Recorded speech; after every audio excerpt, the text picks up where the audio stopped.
Hey guys, welcome back to Ranger Survival and Fieldcraft. I'm Andrew, and what I have for you today is the Rsog Pocket Survival Kit. Stand by.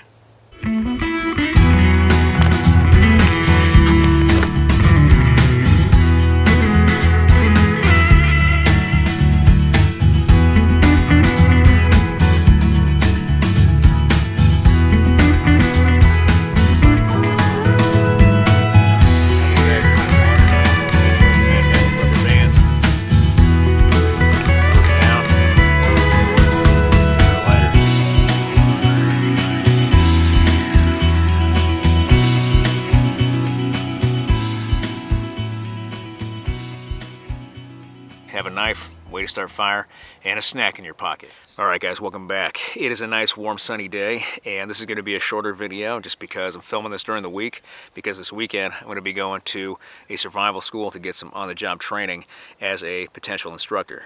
But what we're going to discuss today is the Rsog Pocket Survival Kit. Now Rsog stands for Rescue and Special Operations Group. I don't know much about the organization, but it appears to be a contractor group that started outside the military, made up of prior service guys that taught everything from close quarters combat to survival. And so taking a look at the available information, I noticed there are a lot of consistencies with what I was taught in military training and then what this group is teaching or what it offers in training. They have different levels of kits, much like what you would have in your handy dandy Ranger handbook in the survival section, layering your kit in different levels. So level 1 is our pocket survival kit, level 2 is what goes in your assault bag or on your fighting vest, and then level 3 is what's in your rucksack.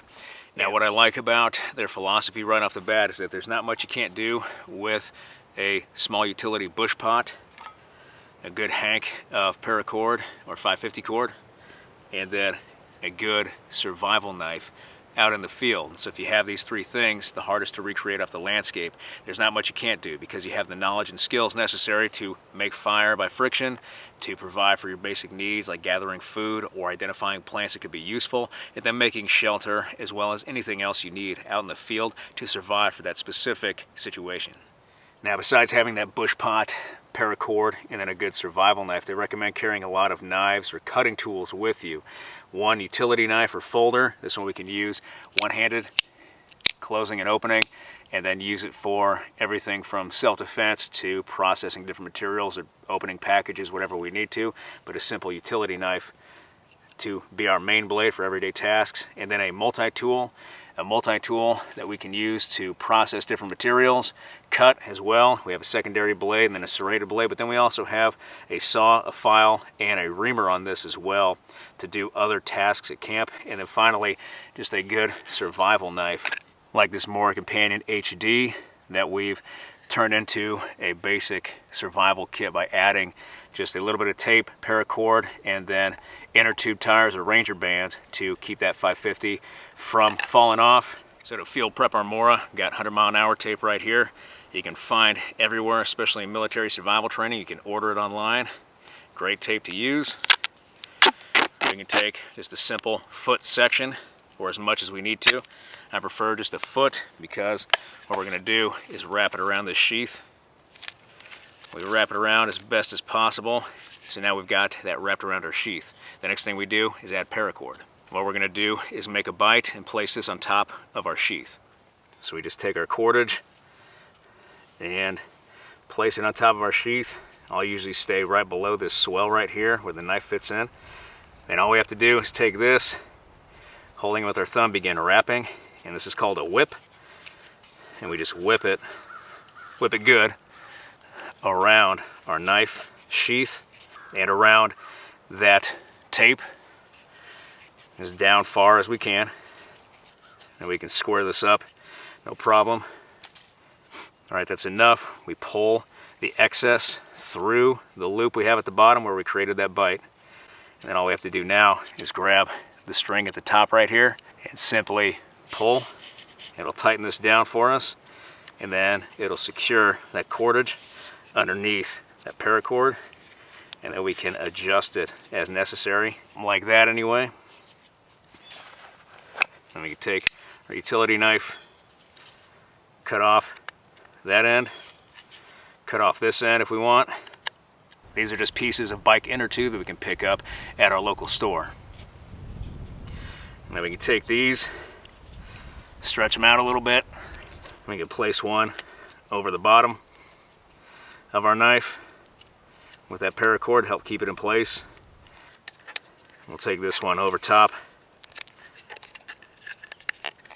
Then we just place those Ranger bands over top of the ends of our paracord to keep them protected. We can also add one to the knife clip itself to act as a knife retainer. Just put our blade back in. And now we have a mini survival kit, modified Mora sheath with knife.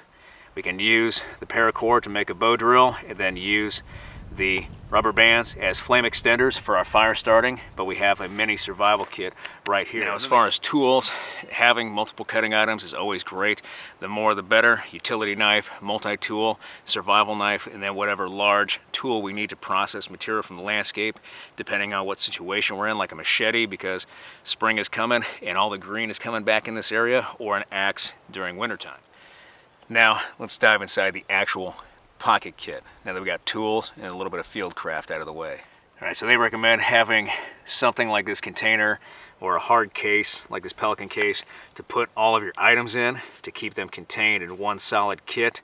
I agree with that. Another critique I have is that we have other containers now that can act as survival kits. This would be something I would consider to go inside an assault bag as kind of a backup kit, but it's got a lot of good stuff in it. Now there's a lot of good stuff in here. We have everything from a good signaling mirror to signal for rescue, big fan of that, as well as paracord and even a survival blanket.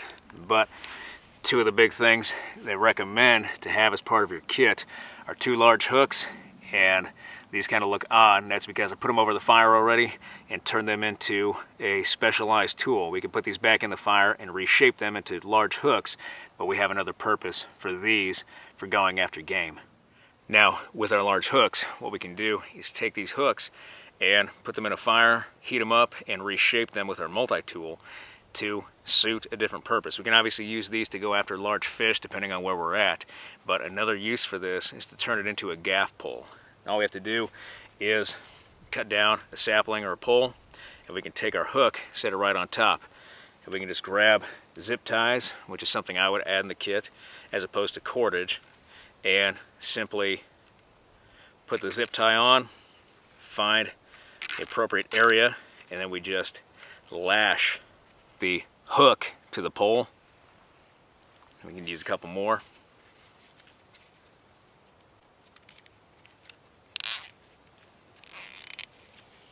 Then we just cut off the excess once we're done, if we don't plan on saving the zip ties. So now what we have is an effective gaff pole improvised out of the materials we brought with us in our pocket kit.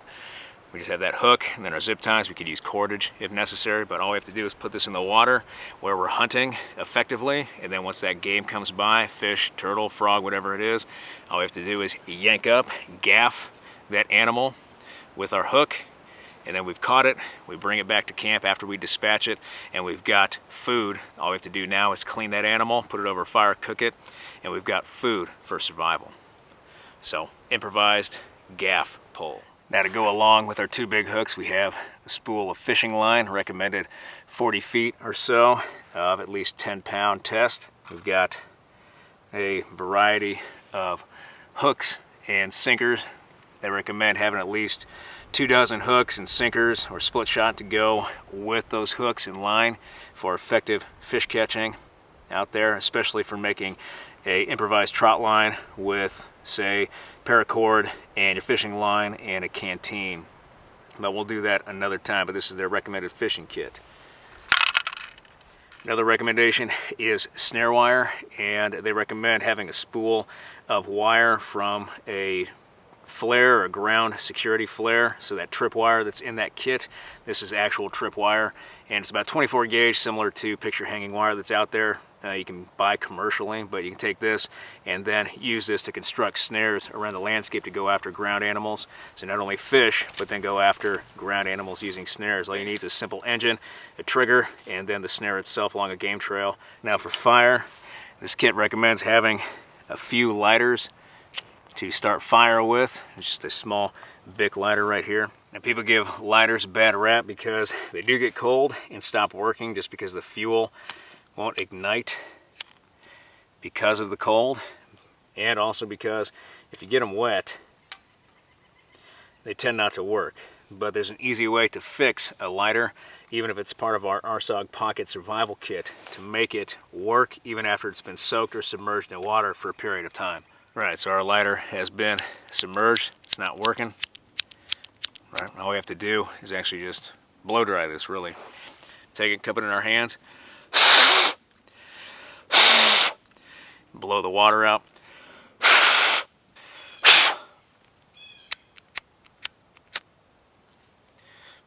And it's back. Might take a little bit of doing, but after that lighter has been submerged, just blow dry it, knock all the water out of the tubing in there, and then keep trying, and that flame will come back. And then a ferro rod and a striker.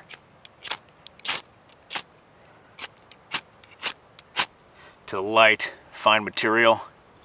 And there's not many fires you can't get going with a flint and striker or a ferro rod and striker, but having only two means you have to rely on primitive methods to get fire going, or that you have to improvise heavily to get fire going. Now, one of the methods they recommend, or an idea they put out there, is using an old field dressing like this to act as a fire starter or a tinder source, because it is really absorbent cotton inside the actual dressing itself that can be used to get a fire going. So here is an actual dressing. I've removed the wraps off the sides, but cut open the top, and you can see inside there, this is the inside of the dressing, and it's just nothing but absorbent cotton in semi-thick sheets. And so we can take this and actually use this for tinder, but we don't have to use just this alone.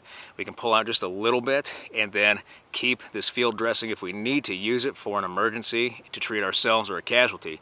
We can take out just a little bit of that absorbent cotton and then combine it with our face paint to actually extend that flame to get a fire going. And because the field dressing is in nice sheets, we can probably just get one or two sheets or a portion of a sheet out of here. We'll just take the first one that pops up, and that's probably enough right there. And we just open up our compact. A lot of the face paint that we can find has a lot of wax in it and things like paraffin wax inside of it to help keep it on a soldier's face. But we can take this and just grab as much as we need, and then we just goosh it around a little bit, similar to Vaseline or chapstick. Then using that ferro and our striker from our kit, simply light it and let it do its thing.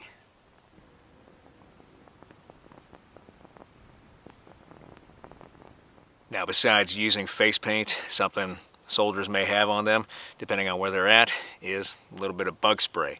We can still use a little bit more cotton from inside our field dressing and bug spray, which is highly flammable, to get a fire going. Simply hose it down and even take our lighter and light it up.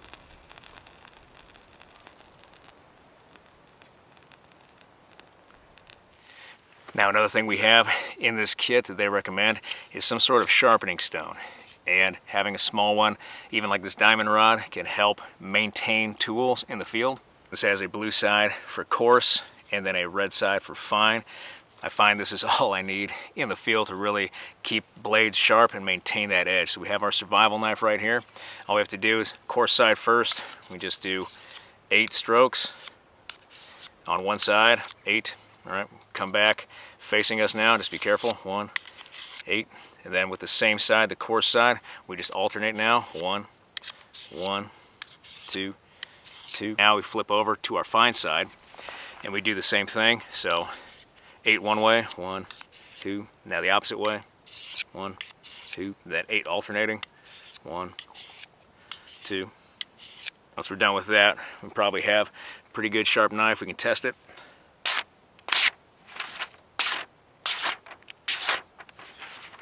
Now our knife is sharp, ready to go to the field.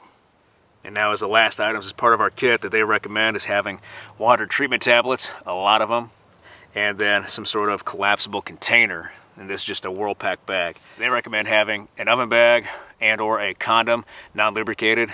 The downside with this is that they're very fragile materials. Plus it takes a lot of force to actually fill this condom up with water. So we have to have a little waterfall or a spigot or something out here to fill this up effectively. And with this oven bag, we can actually make a small depression in the ground or use leaves and then a piece of cloth to make a canteen that we can regularly fill up and then drink from after treating it with our water tablets.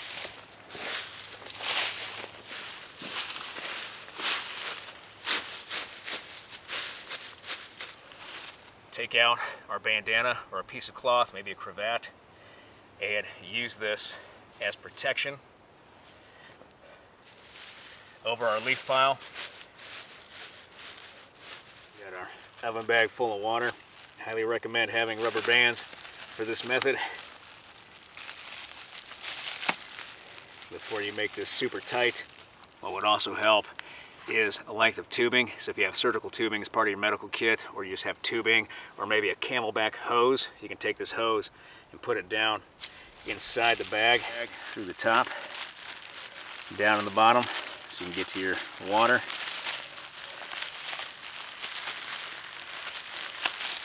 And then tighten this all the way up with your rubber bands.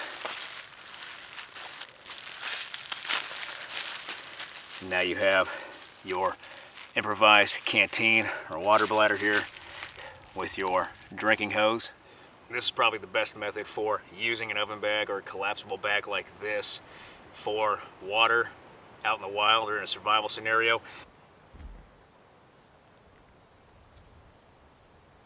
Just make sure your hose inside the water is angled down and is not sucking on the side of the bag, otherwise you're going to have a problem, but works pretty well.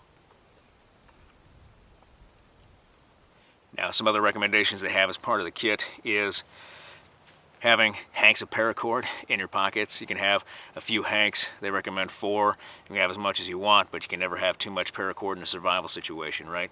So they recommend 20 feet in each hank. Put it in a cargo pocket or in a blouse pocket on your top or in a coat pocket, whatever it is, and then you have some paracord ready to go at a moment's notice when you need it. So, now one thing I would recommend is putting a razor blade or two inside that Pelican case with our kit, because there's really no cutting tool inside this kit other than that hacksaw for our striker, but we can put a couple of razor blades in there, and this way we at least have some sort of cutting tool.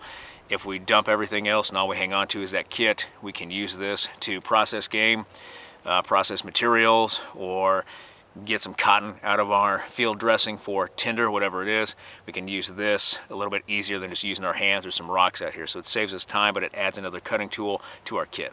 Now, one thing this kit does not have, and I think it's assumed that we just have it on our person as part of our kit layout in total, is headlamps or flashlights. We should probably have a small flashlight like this button flashlight that we can put in there, or a small E-headlamp like this with multiple settings, especially that strobe function that we can use for a passive signal at nighttime during hours of limited visibility to signal. But having flashlights as part of our kit should probably go into this.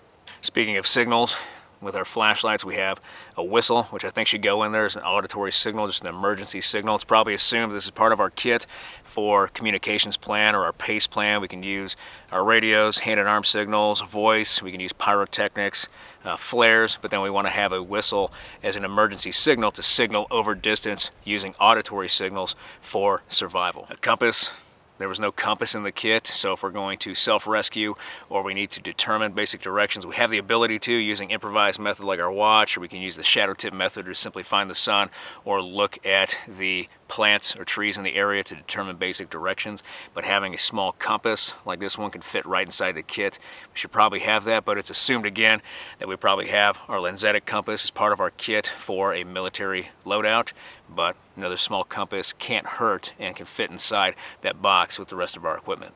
And then I was always taught, have a knife, way to start fire, and a snack in your pocket. So last thing I would add to this kit that we can just throw in our pocket is some sort of energy bar or some sort of granola bar, high in calories, high in fat, high in carbohydrates with some trace proteins, and then some sugar and some vitamins and minerals as part of that for a meal replacement bar and give us some calories in a survival situation or if we need to chew on something. They recommend having protein bars or meal replacement bars as part of your kit. I couldn't agree more, but having a snack in there is incredibly important for survival in any emergency situation. Now, one other thing I did want to show you is that they advocate for having multiple ways to signal, which is great, but one of the things they have, especially for emergency scenarios, even during training, is a strobe. What I like to do is take Velcro with the tape and then tape it onto the flat portion of that strobe. Place it on the Velcro attachment to my helmet, and then I've got the retainer bands here to keep it in place. I've got the switch right here so I can activate it without looking at it, and then I've got a way to signal as I move around the woods, but then I can take my helmet off, place this down, or just remove the strobe altogether and have an emergency signal that can be passive for rescuers to see and walk into my location. So we can lift the IR cover, exposing that light, and then just pull on the black end here like that, and you see how it extends, and there's actually a blue film in there that covers the strobe, and now we can make this directional. Place it on a rock or on a cliff face toward search and rescue or toward friendlies. That way they see it, but anybody around it cannot actually see that blue strobe pointing toward search and rescue. So that's another way to signal with this. Then we can just collapse it when we're done, put the IR cover back on, and then put it back on our helmet, and it's good to go. Now, part of any military survival kit is the ability to make a hot drink or hot food without having to start a fire from the landscape. One of the best ways to do that is with just simple Esbit cubes, or they recommend, as part of the Rsog kit, hexamine tablets. I don't have any of those. I used to have a couple, but they're basically just Army issue Esbit cubes, similar to this anyway, a little bit flatter and longer, and they look purple. But you can open that package, ignite it with your ferro rod very easily, and then it'll burn just about as long as one of two of these will, and you can make a hot drink or make a hot meal without starting a fire from the landscape and giving yourself away. That way you can warm up, get some nutrients, and then pick yourself up after that and continue movement wherever you're going.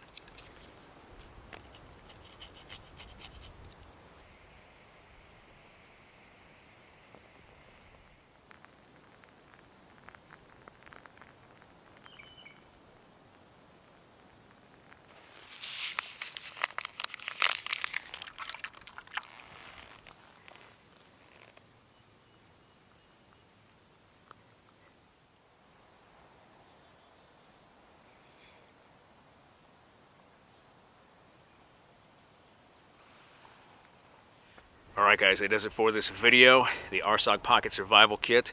A lot of innovations have occurred in the last 20 years, so you can probably update this kit a little bit, but I kept it as close to the actual kit as possible to demonstrate for you. But still a lot of good uses for the survival kit. It can fit right in our cargo pocket, take it to the field with us, along with the other tools and items that they recommend, and we have a pretty good survival kit that can accomplish all our priorities out in the wild.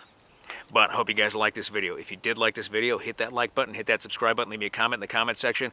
I always appreciate your feedback. I want to thank you guys for everything you do for me and for this channel, for your likes, your views, your subscriptions, your comments, your feedback, and your shares. And I'll be back with another video as soon as I can, guys. Thanks.